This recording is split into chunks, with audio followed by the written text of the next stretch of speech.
എല്ലാവർക്കും നമസ്കാരം. പുതിയൊരു വീഡിയോയിലേക്ക് സ്വാഗതം. ഇന്നലെ ചൊവ്വാഴ്ച രാത്രി രാജ്യം വലിയൊരു വിമാന ദുരന്തത്തിന് സാക്ഷ്യം വഹിക്കേണ്ടതായിരുന്നു.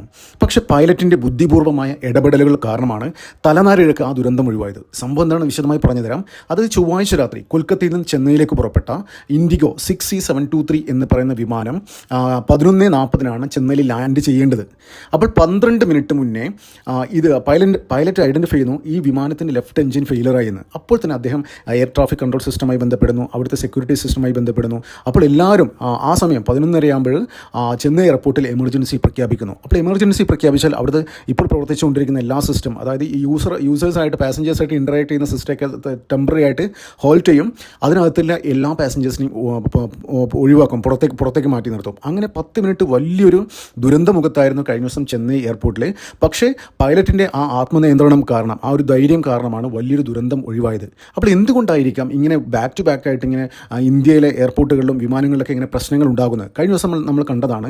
മലേഷ്യയിലെ കോലാലംപൂരിൽ നിന്ന് കൊച്ചിയിലോട്ട് വന്ന എയർ ഇന്ത്യ വിമാനത്തിൽ പാലക്കാടിൽ ജംഷീർ എന്ന് പറയുന്ന യുവാവ് അതിന് എമർജൻസി ഡോർ തകർക്കാൻ ശ്രമിച്ചു.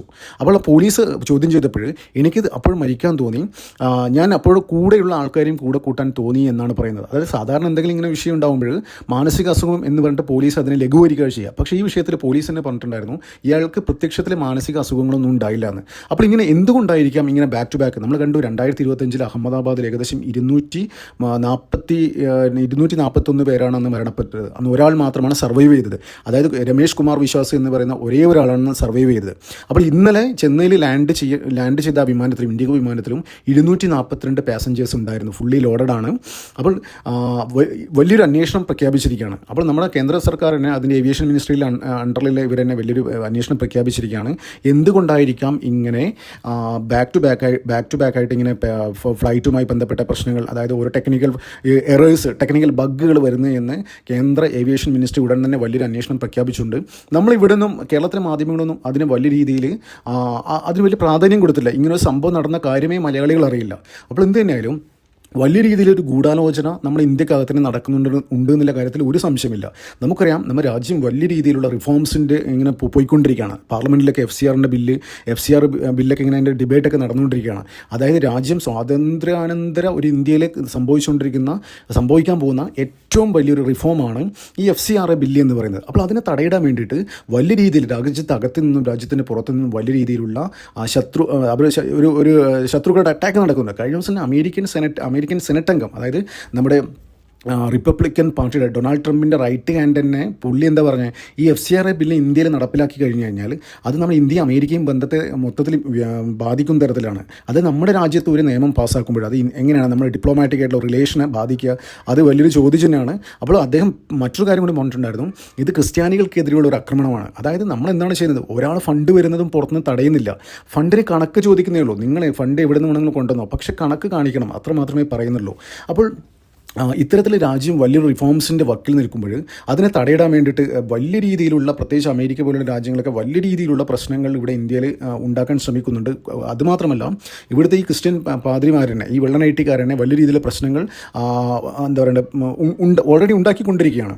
കഴിഞ്ഞ ദിവസം തന്നെ ഒരു അസ്സാമിലൊരു പാദ്രി പറയുന്നുണ്ടായിരുന്നു, അമിത്ഷാ നരേന്ദ്രമോദിക്ക് പേരെടുത്ത് പറഞ്ഞ് വെല്ലുവിളിക്കുന്നുണ്ടായിരുന്നു. അതായത് ഈ ഒരു FCR നിയമം പാസ്സാക്കി കഴിഞ്ഞ് കഴിഞ്ഞാൽ ഈ ക്രിസ്ത്യൻ രാജ്യങ്ങളും മുസ്ലിം രാജ്യങ്ങളൊക്കെ ഇന്ത്യക്കെതിരാകും എന്ന തരത്തിലുള്ള കാര്യങ്ങളാണ്, ഒരു ഭീഷണി എന്ന രീതിയിൽ. അപ്പോൾ ഇയാൾക്ക് എങ്ങനെ അറിയാം ഈ ഇത്തരത്തിലുള്ള ക്രിസ്ത്യൻ രാജ്യങ്ങളും മുസ്ലിം രാജ്യങ്ങളൊക്കെ ഇവർക്ക് എതിരെയാകുന്നു, എന്തെങ്കിലും അദ്ദേഹത്തിന് ക്ലൂ വല്ലതുണ്ടോ?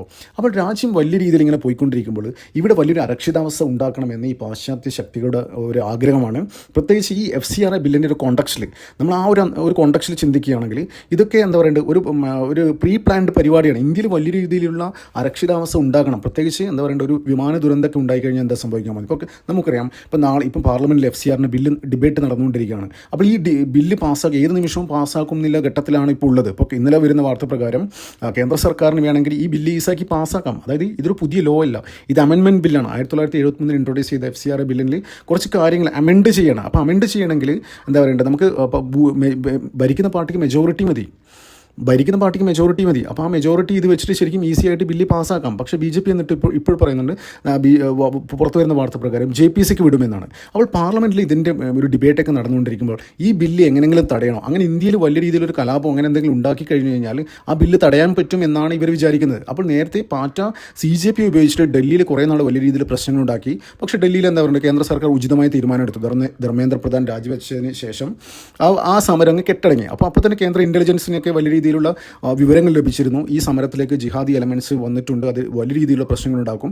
പിന്നീട് നമുക്ക് മനസ്സിലായി, അതായത് പഞ്ചാബ് പോലീസ് ഹെഡ് എന്താ പറഞ്ഞത്, അതിൽ ജെയ്ഷയുടെ ആൾക്കാരൊക്കെ നുഴഞ്ഞു കയറാൻ ശ്രമം നടത്തിയിരുന്നു.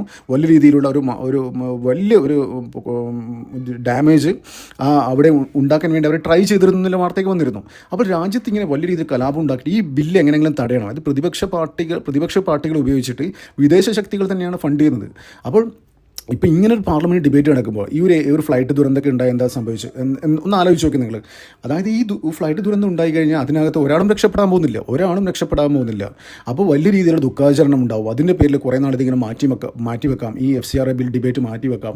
അതിനിടയിൽ ഇവർക്കൊക്കെ നെഗോഷിയേറ്റ് ചെയ്യാം, അങ്ങനെയുള്ള കാര്യങ്ങളാണ് പറയുന്നത്. അപ്പോൾ ഇത്തരത്തിലുള്ള ഒരു ദുരന്തം ഇന്ത്യയിൽ സംഭവിച്ചു കഴിഞ്ഞാൽ അതിൻ്റെ പൂർണ്ണ ഉത്തരവാദിത്തം കേന്ദ്രം ഭരിക്കുന്ന കേന്ദ്ര പാർട്ടിയുടെ തലയിൽ അടിച്ചേൽപ്പിക്കാൻ ഇവിടുത്തെ മാധ്യമങ്ങളും ആ ഒരു നെറേറ്റീവ് കൊണ്ടുവരും. അപ്പോൾ അങ്ങനെ നെറേറ്റീവ് കൊണ്ടുവന്ന് എന്താ സംഭവിക്കുക, വീണ്ടും ജന്തർ മന്ദറിൽ വലിയ രീതിയിലെ സമര കോലാഹലങ്ങൾ ഇവർക്ക് സംഘടിപ്പിക്കാം. അതായത് കേന്ദ്ര ഏവിയേഷൻ മിനിസ്ട്രി രാജിവെക്കണം, മോദി രാജിവെക്കണം, അമിത്ഷാ രാജിവെക്കണം എന്നൊക്കെ പറഞ്ഞിട്ട് വീണ്ടും വലിയ രീതിയിലുള്ള പ്രശ്നങ്ങൾ അവിടെ ഉണ്ടാക്കാം. അതായത് കേന്ദ്ര സർക്കാരിൻ്റെ പിടിപ്പ് കൂടെ ഉണ്ടാണെന്നൊക്കെ പറഞ്ഞ് അത്ര ഒരു നെറേറ്റീവ് ഉണ്ടാക്കിയിട്ട് ഇവിടെ വലിയ രീതിയിൽ കോലാഹലങ്ങൾ ഉണ്ടാക്കാം. ഇതാണ് ഇത്തരത്തിലുള്ള ആൾക്കാരൊക്കെ പ്ലാൻ ചെയ്യുന്നത്. അപ്പോൾ ഇതൊക്കെ കൂട്ടി വായിക്കുകയാണെങ്കിൽ ഈ സമീപകാലത്ത് ഈ FCRA ബില്ല് ഇൻട്രൊഡ്യൂസ് ചെയ്തതിന് ശേഷം, അതായത് FCRA ബില്ല് നമ്മൾ ഡിബേറ്റ് ടേബിളിലേക്ക് വന്നതിന് ശേഷം വലിയ രീതിയിലുള്ള ഇത്തരത്തിലുള്ള ഗൂഢാലോചനകൾ, അതായത് ഇത്തരത്തിലുള്ള എക്സ്റ്റേണൽ ഫോഴ്സ് നമ്മുടെ രാജ്യത്തിനകത്ത് വലിയ രീതിയിലുള്ള കലാപങ്ങൾ ഉണ്ടാക്കാൻ ശ്രമിക്കുന്നുണ്ട് എന്നുള്ള കാര്യത്തിൽ ഒരു സംശയമില്ല. ഇപ്പോൾ നമ്മൾ കഴിഞ്ഞ ദിവസം പറഞ്ഞില്ലേ, കോലാലംപൂരിൽ നിന്ന് കൊച്ചിയിലേക്ക് വന്ന എയർ ഇന്ത്യ വിമാനത്തിൽ ജംഷീർ എന്ന് പറയുന്ന യുവാവ് ചെയ്തു കൂട്ടിയ കാര്യങ്ങളൊക്കെ, അതൊന്നും നമുക്ക് ഇതായിട്ട് തള്ളിക്കളയാൻ പറ്റില്ല. അത് ഒരു കാരണവശാലും, അതായത് അയാൾ പറഞ്ഞ സ്റ്റേറ്റ്മെൻറ്റ് തന്നെ എടുത്ത് നോക്കൂ, എനിക്ക് മരിക്കാൻ തോന്നി, പക്ഷേ കൂടെയുള്ള ആൾക്കാരെ എനിക്ക് കൂടെ കൊണ്ടുപോകാൻ തോന്നി എന്ന് പറഞ്ഞു. അതൊക്കെ ജിഹാദിൻ്റെ ഒരു ഭാഗമാണ്. അപ്പോൾ ഇത്തരത്തിലുള്ള വലിയ രീതിയിലുള്ള പല ഫോഴ്സുകളും ഒന്നിച്ചാണ്. അപ്പോൾ ഇന്ത്യ നേരിടണമെങ്കിൽ ഇപ്പം എന്താ പറയുക, ഒരുപാട് ഫോഴ്സ് എല്ലാ പാമ്പ് പഴുതാര അങ്ങനെയുള്ള എല്ലാ സാധനങ്ങളും ഒരുമിച്ച് കൂടിയിട്ടാണ് ഇന്ത്യക്കെതിരെ അറ്റാക്ക് ചെയ്യുന്നത്. ഇപ്പം അതിന് വലിയ രീതിയിലുള്ള ഫണ്ടും പുറത്തു വരുന്നുണ്ട്. അപ്പോൾ എല്ലാ ആംഗിളും നോക്കുന്നുണ്ട്. ഇവിടെ വലിയ രീതിയിലുള്ള പ്രശ്നം, ഈ ബില്ല് എങ്ങനെയെങ്കിലും കുറച്ച് ഇവിടെ ഇംപ്ലിമെൻറ്റ് ചെയ്യാൻ പാടില്ല, അത്തരത്തിലുള്ള കാര്യങ്ങളൊക്കെ എന്താ പറയുക നടത്താൻ വേണ്ടിയിട്ട് പല രീതിയിൽ ഇന്ത്യ ഡീസ്റ്റെബിലൈസ് ചെയ്യാൻ വേണ്ടിയിട്ട് പല ആംഗിളിൽ നിന്ന് പല രീതിയിലുള്ള പരിശ്രമം നടന്നുകൊണ്ടിരിക്കുകയാണ്. അപ്പോൾ ഈ വിമാനങ്ങളിൽ ഇപ്പോൾ നടന്നുകൊണ്ടിരിക്കുന്ന ഇത്തരം കാര്യങ്ങളിലൊക്കെ, ഇത്തരം പ്രശ്നങ്ങളൊക്കെ ഉണ്ടല്ലോ, ഇതിൻ്റെ ഭാഗമായിട്ട് നമുക്ക് കൂട്ടി വായിക്കേണ്ടി വരും.